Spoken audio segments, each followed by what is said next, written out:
And these little entities. Good afternoon, Earth. This is Adam Sturch broadcasting from the Mushroom Mansion, Taos, New Mexico, working on oil painting oak tree in a flower vase. Alright, I just lined in a figure on the left and a figure on the right. Got a little kid and a woman. And in that world, sort of the, though a switch has been thrown in your or the perspective is kind of cool.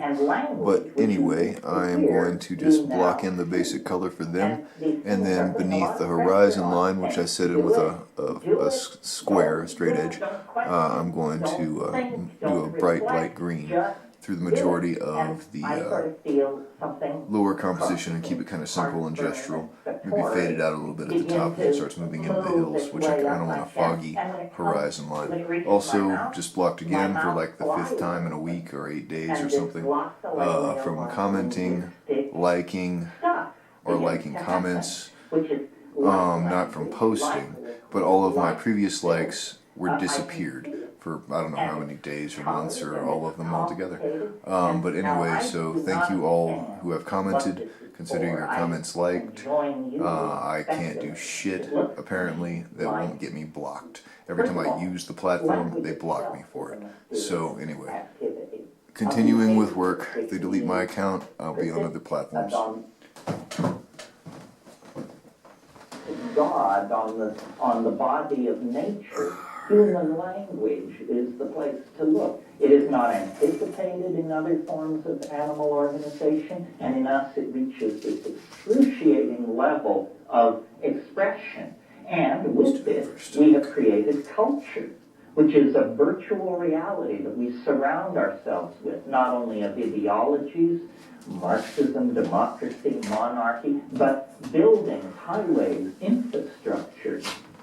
So it's almost as though language is an alien artifact of some sort. You remember Bill Burroughs said it's a virus from outer space. Well, this is sort of like that idea. But language is obviously not something that is a finished enterprise. And I think that we are approaching, either through the natural evolution of the soma, of the body, or through technology, or through some combination of the two, we're approaching a place where we're going to switch channels and switch the language channel into a more broad bandwidth mode, and we're going to see what we mean instead of hear what we mean. That the convention of using small mouth noises to symbolically indicate objects in the world so that those who share the same set of linguistic assumptions can download this acoustical babble and reconstruct a thought out of it is going to be traded in for something more like a direct acoustical hologram, where then ambiguity is much less prevalent. You know, if I read you a paragraph from Proust, we can spend the rest of the afternoon discussing what did the author mean. You've all been in those situations. What did the author mean? But if I show you a sculpture by Brancusi, we just walk around and look at it. It self-evidently is what it is. It does not have the ambiguity that adheres to written and spoken language. And I think this ambiguity has allowed misunderstanding, and misunderstanding has allowed pain and agony. So it may be that we're on the brink of a higher form of language, the descent of the logos. This would be it, the manifestation of the logos, and the psychedelics, by allowing a look through the hyperspatial window at future states of human organization, as I argued this morning, is actually giving us a taste of a human future that may be far in the future. In the same way that if you had smoked DMT 20,000 years ago, you might have landed in Times Square circa 1960.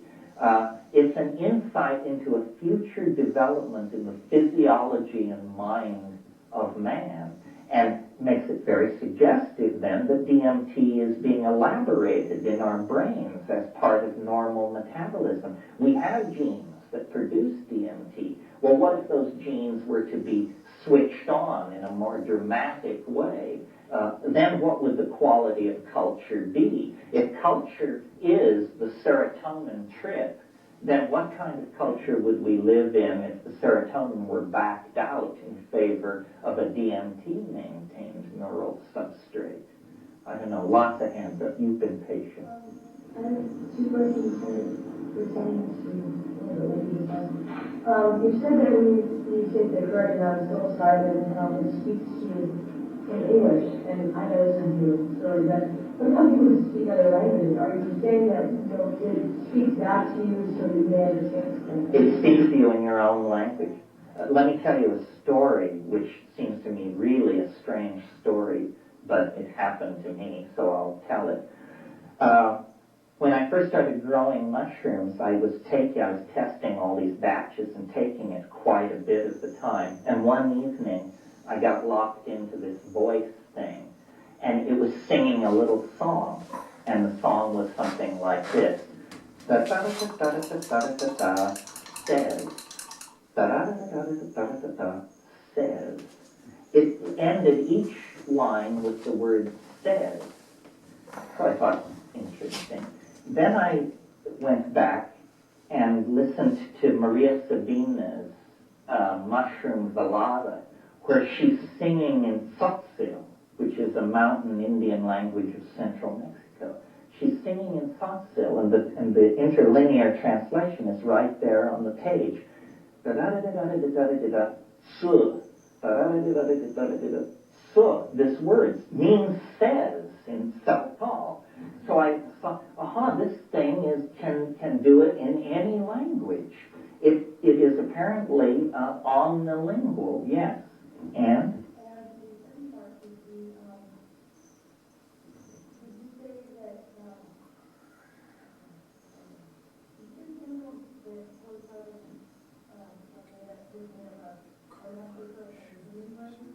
I said DMT naturally occurs in the human.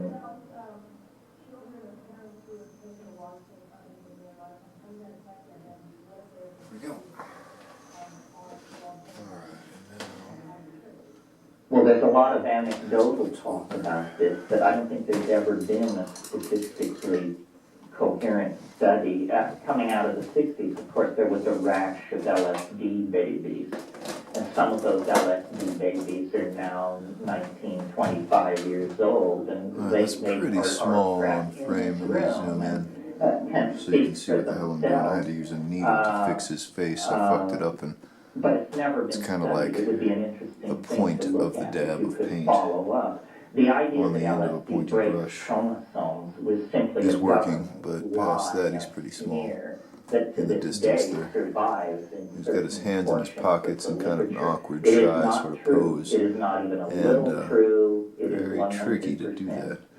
That's small. So it just doesn't do right that. there. Aspirin and caffeine break chromosomes with an order of Let's get his hair fixed in a little yellow ochre, and then I'll pan it back over to the other figure.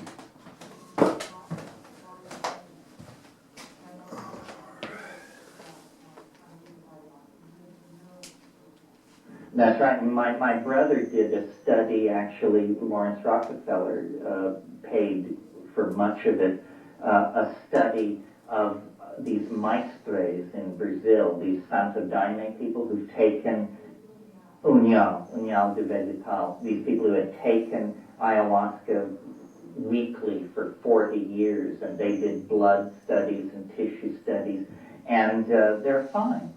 In fact, they are slightly above normal in certain indices.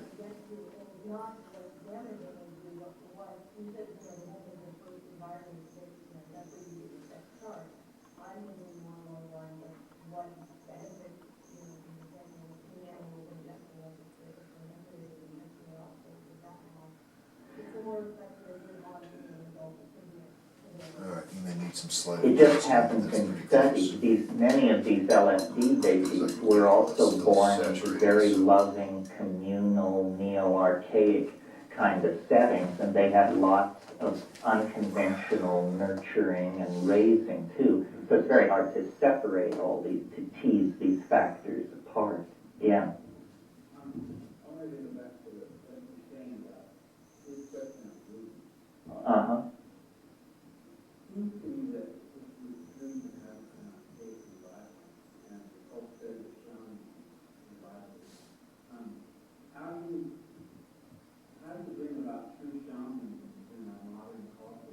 because I was falling into that kind of thing. I was like a idolize an individual, and yet still bring someone like a shaman into the community.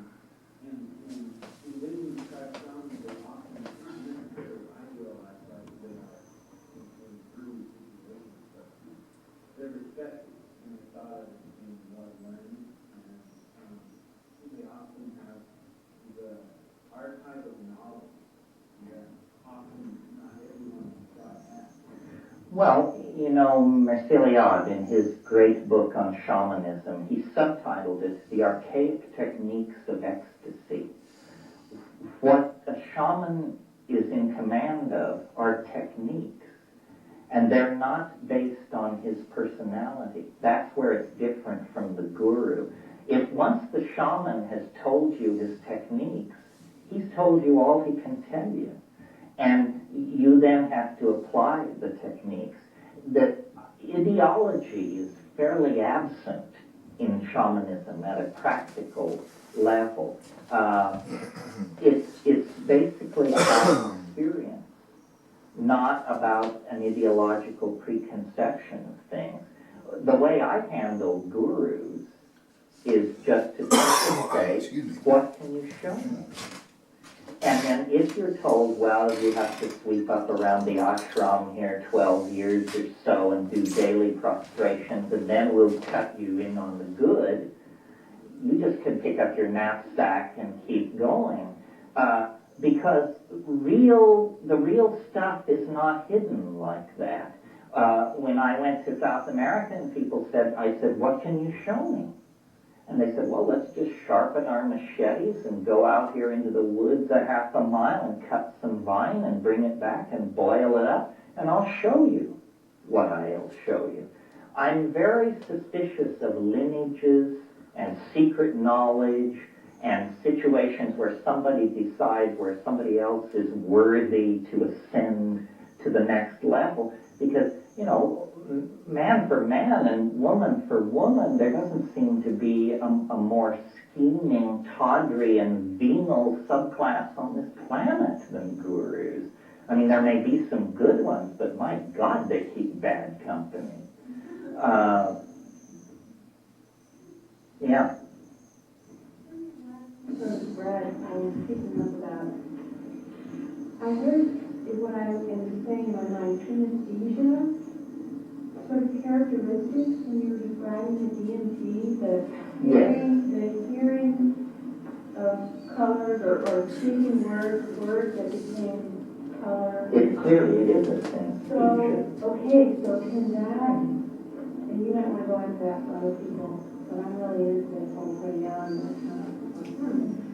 Can that happen and occur with the mushroom, say, or another hallucinogen than the DMT? Well, no, I think, you know, if you take enough psilocybin, it begins to look like DMT. If you take an 8 or 9 gram dose of psilocybin, at about the 2-hour mark, it'll be indistinguishable from DMT.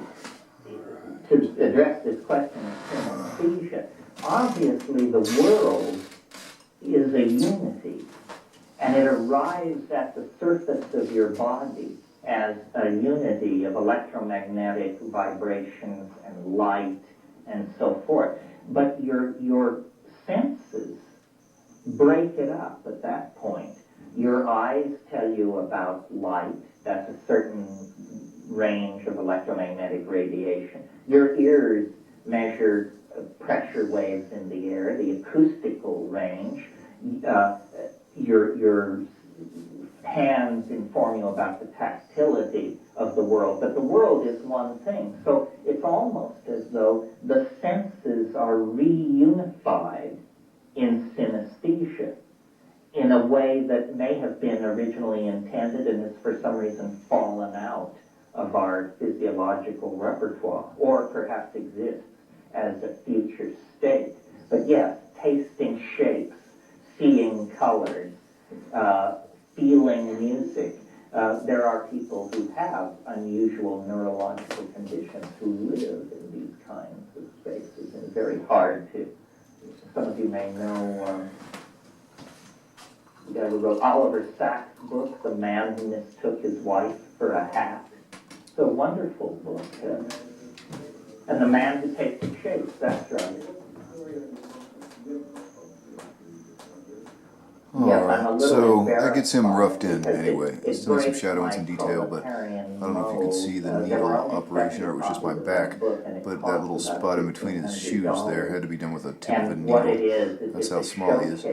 So, put this over here. Very famous in the world of made books. And let's work on her for a few minutes. This may be a two-sessioner. He made the splice them together, but I do want to get the green in and these figures and painted on each page of each book in a special, unique way, and it's an art mark object. Yes. If we're kind of cultivating psilocybin mushrooms and very strong impact in terms of the accessibility of mushrooms, and DMT is much harder to obtain than mushrooms. And I know people have explored Jonathan Oz analogs and used which is Polaris with very mixed success. And I'm looking for any thoughts about similarly accessible ways of making DMT resistant. Yeah. Well, I don't advocate, if you're not at least a third or fourth year biochemist, you shouldn't attempt it because it involves, in the laboratory, because it involves the use of LIAH. There's a book called Psychedelic Shamanism that has recipes, but LIAH, lithium aluminum hydride, is very explosive, and don't make a fuel of yourself. The other approach is to try to find a weak source in nature and concentrate it. And Phalaris grasses, Phalaris tuberosa and arundinacea, you can grow them and do a low-tech water extraction.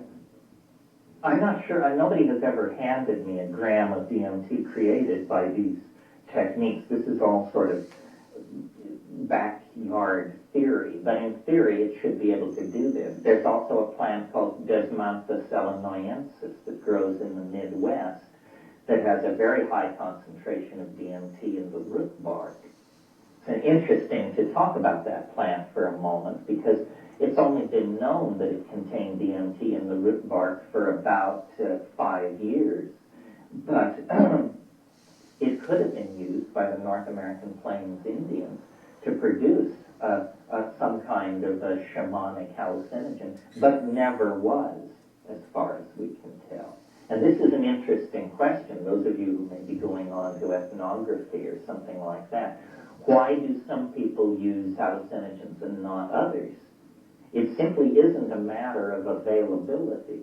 For example, second only to the Mexican concentration of species in Oaxaca and the Sierra Mazateca is the concentration of over 35 known species in the Pacific Northwest. Yet evidence of use of those mushrooms by the Tlingit, Tsimshian, and the Northwest Coast Indians is very hard to come by, ranging from maybe none to maybe a little tiny bit, but by no means is it established that they did this. This Desmanthus thing is another thing.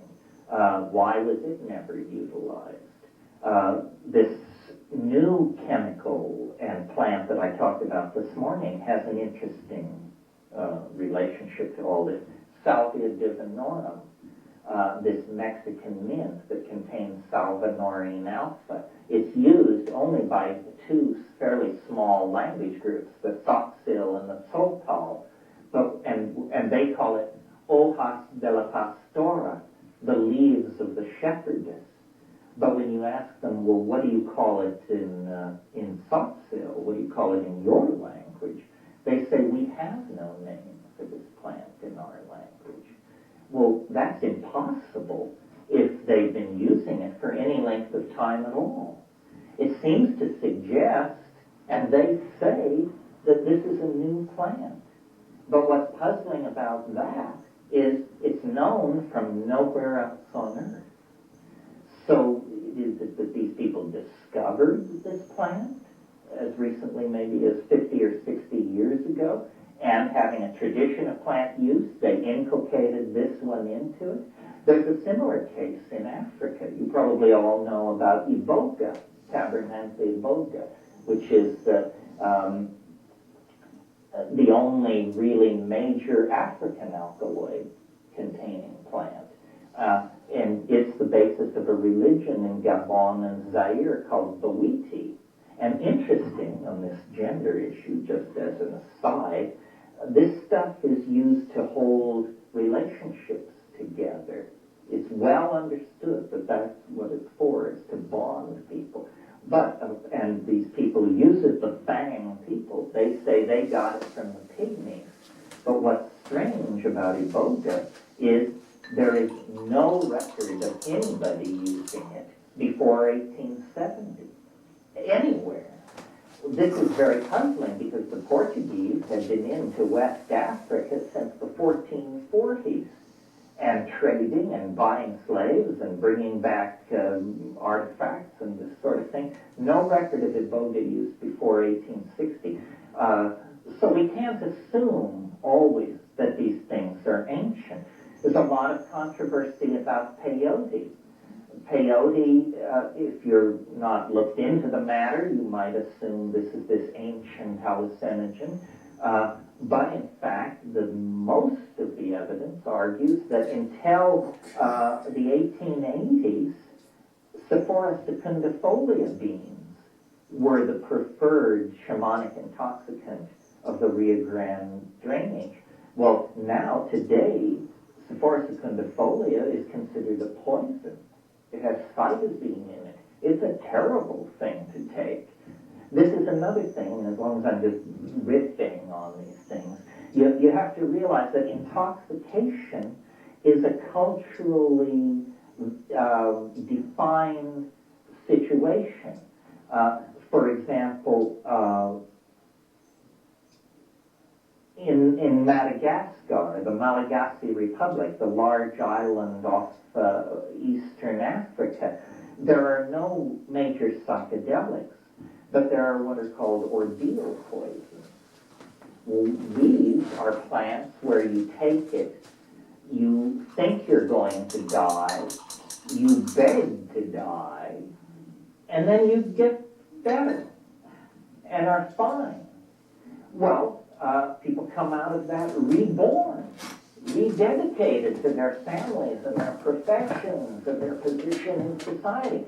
Alright, that's probably going to take longer than 5 minutes to a near-death experience do the green. Intrinsically an experience. So I'm going to cut it here and pick up with a second take. Reevaluate your relationships to the world and other people.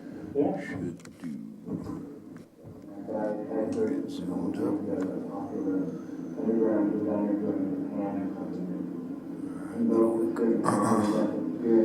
Okay. Take two.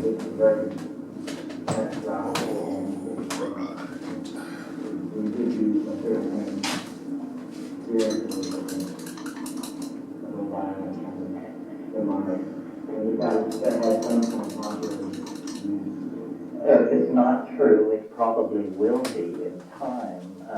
Some people have nominated DMT for that role. My friend Rupert Sheldrake, he calls it a thanatoptogen. He says, when you really die, when you are beyond any returning, DMT floods the dying brain. And the only way you can have that experience without dying is to artificially induce it. This may be so. I mean, one of the most challenging things about DMT, and we might as well, it's the afternoon of the first day, so we might as well dig into it. What about these entities that I talked about? What about the types, the self-transforming machine elves, the jeweled geometric basketballs? Are we to just dismiss this as hallucination? We whose lives are built on hallucination? Or what is to be made of that? What kind of an entity can have a mind but not a body and be loose inside your mind? I think that possibly, I mean, this is sort of the most woo-woo place we'll pass through unless you bait me. But if you ask shamans worldwide, how do you do what you do? They will say, well, we use ancestor spirits. The ancestor spirits help us.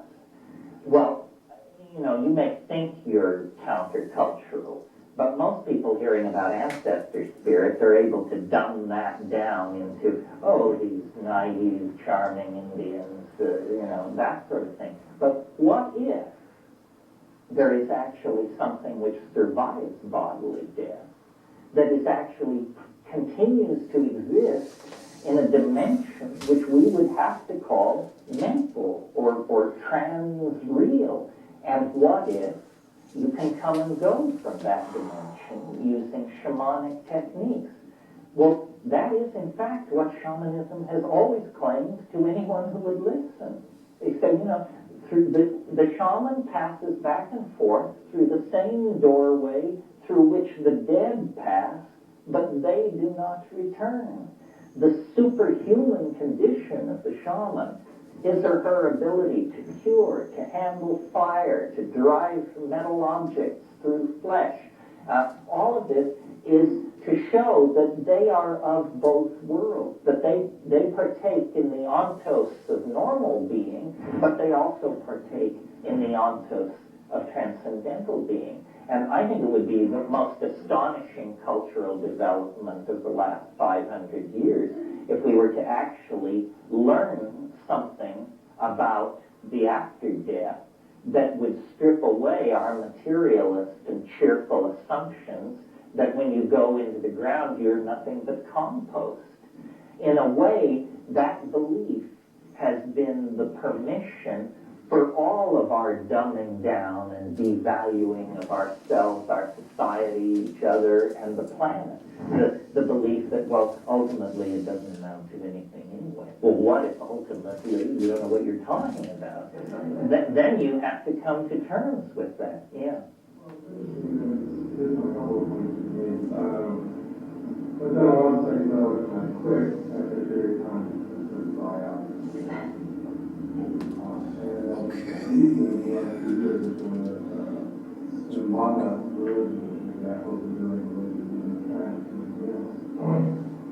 Now, there isn't any connotation there, but we have had witnessed very strong experiences with the ancestors, and we're 15 people in the room all saying and when afterwards we were in our room, the experiences were all remarkably similar. And I don't know what that's proof of, that was very unique. I said, wow.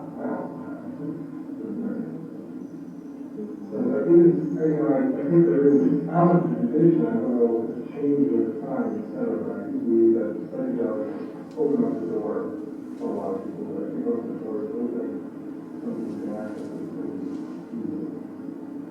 It's a professional calling.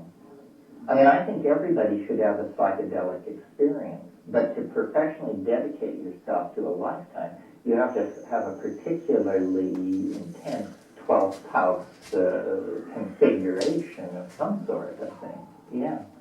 It's been a long time since I had a late in 1957. But as I recall, the discussion about it was that time stopped.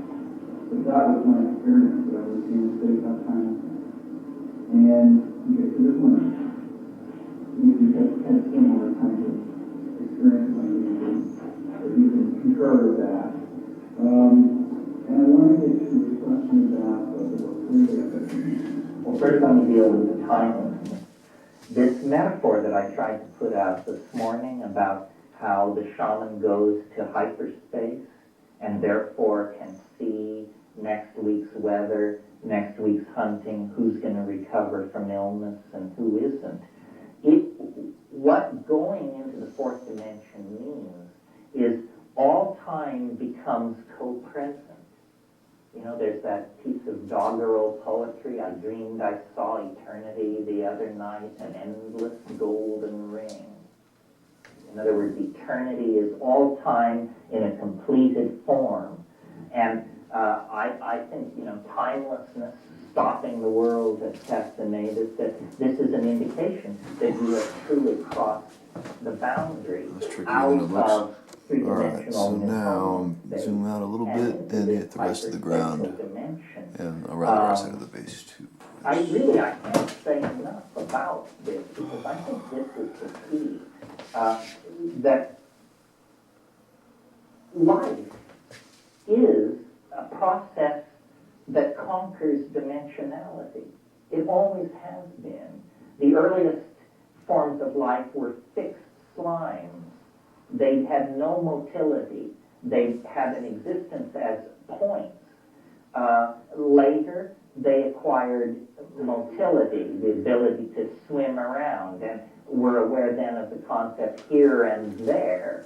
And then really the entire evolution of life on this planet is simply to develop better organs for moving around in three-dimensional space. Stronger legs, stronger arms, better binocular vision, so forth and so on, until you get to human beings. And we invent language. And what is language? It's a strategy for escaping from the narrowness of the present moment. Because if you have language, you can say, I remember the time, or you can say, why don't we plan on doing so-and-so? In other words, and when you get written language, then you get history, then there is, in a way, the past never goes away. The past changes into history, and in that form, or the present changes into history, and in that form it stays with us. And now, culture, well, electronic culture, we dream of an information lossless society where no information is lost. And then that means, in a sense, where no time passes away. You know, we'll have Marilyn with us and JFK, everybody, a kind of eternity. And so language is then seen as a strategy for the further overcoming of dimensional limitation. And now, with the internet about to go visual and all that, it seems like we're again about to take another step deeper into the conquest of dimensionality. But there's nothing new in all this. This is the business that biology has been about since day one. And then the glossolalia.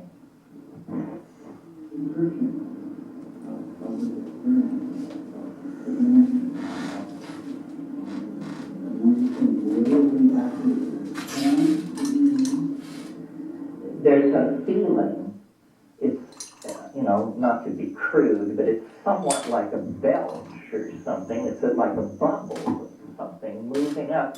And then your mouth, it manifests as my experience is that you not really see air happening right now. What I'm doing is kind of vibration of energy, which is somehow, I don't know how it's done, but somehow by some, what we call magic, there's some sort of activity that's actually taking place in me. Something changes, and this becomes what you're describing as language. That sounds familiar. Are you, and I wasn't trying to find out if you're really talking about, I make a really clear connection between using voice and frequencies of vibration. That's one common thing. I don't know, dude. I kind of like the soft light. I don't know about this dark shadow to it right now. Well, there's sound and they are not necessarily related. Screen bright. Question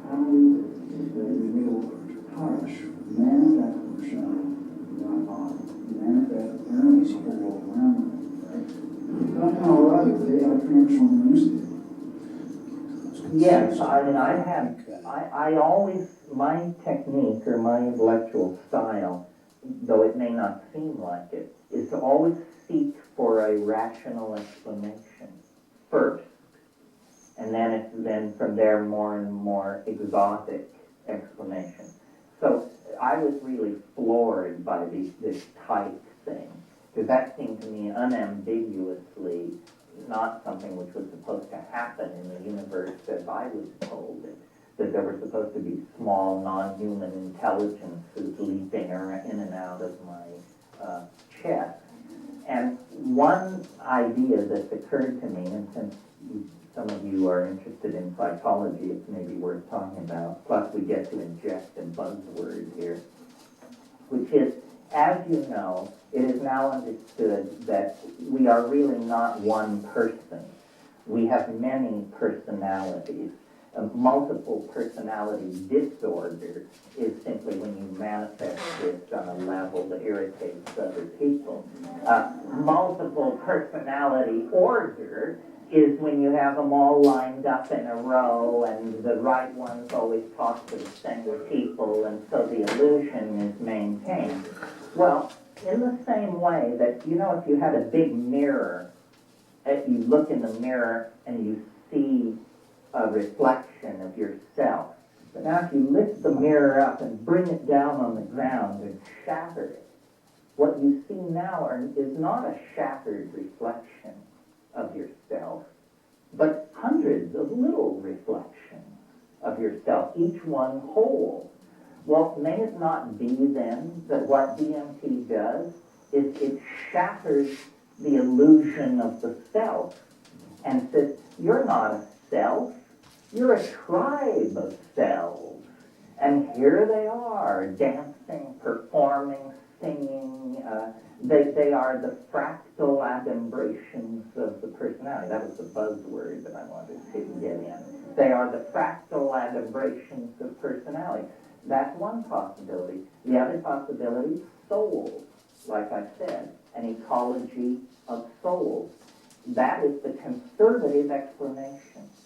Why is it the conservative explanation? Well, because we are here, and so if we think of them as human beings of some sort, they just happen to be dead human beings. Nevertheless, we see that there are human beings, so perhaps there is a residuum that survives death, and that is what these things are. Other possibilities must range more further afield. A parallel continuum actually inhabited by these things, that they are not human beings in any form, that they are autonomous entities with their own universe. That's one possibility. Another possibility is that these are the long-sought extraterrestrials, that they don't come in beryllium ships the size of Manhattan to take control of our gross industrial output, that's a crazy way of thinking about extraterrestrials, that they come through a technology of mind, that they come by collapsing space across megaparsecs and appearing in the mind as a hallucinogenic experience. But then, of course, the question is, why? And why this sense of familiarity? And why this deep affection and concern for suffering humanity? I don't have answers, but I know that these questions need to be answered. The domain is real. Yeah, we'll do a question and then it's break time. I just wonder if there's really that much of a difference. I mean, you're presenting these alternatives, maybe for clarity, as completely different. But the idea of autonomous entities living in some hyperdimensional space, the idea of our separate personalities, versus the idea of other beings that maybe have a more traditional existence, particularly far away. The mind actually makes it vulnerable to our part of hyperspace in the everyday world. That's where our thoughts live. And if we take these drugs, they transport us to a social, we see that to another social. Alright, and I kept that brush small and the paint completely pure because I want all of the little bristle marks to show in the brush strokes. That way, once I get back into doing shadows and details on the dry paint on top of this, that it will blend and show them off. Here, let me see if I can zoom in. I kind of need an angle to show you what I was doing, but it's not too bad. That may show up on the screen. It's not really showing up on this screen. You're right, although... Anyway, all the brush strokes are clear in that fresh, thick oil paint. And each figure is at least blocked in. Complete knowledge of the history of the planet and everything that's ever gone on and so forth, but they won't have a complete encyclopedia of galactic history or something like here that. by the tire swing. I think that... I can get it to zoom in enough. Well, frankly, I don't know what I think. It depends on how recently I smoked DMT. The overwhelming impression is of cognitive dissonance occasioned by the simultaneous perception of alienness and familiarity. These are the most alien things you've ever seen. Alright, so this one's going to take a long time to develop, but I'm liking the start, and that gets the initial elements in place. So that's it for the moment. Thank you for watching. It's Adam Sturch broadcasting from the Mushroom Mansion in Taos, New Mexico, working on oil painting, oak tree, and a flower vase. Have a good day, Earth.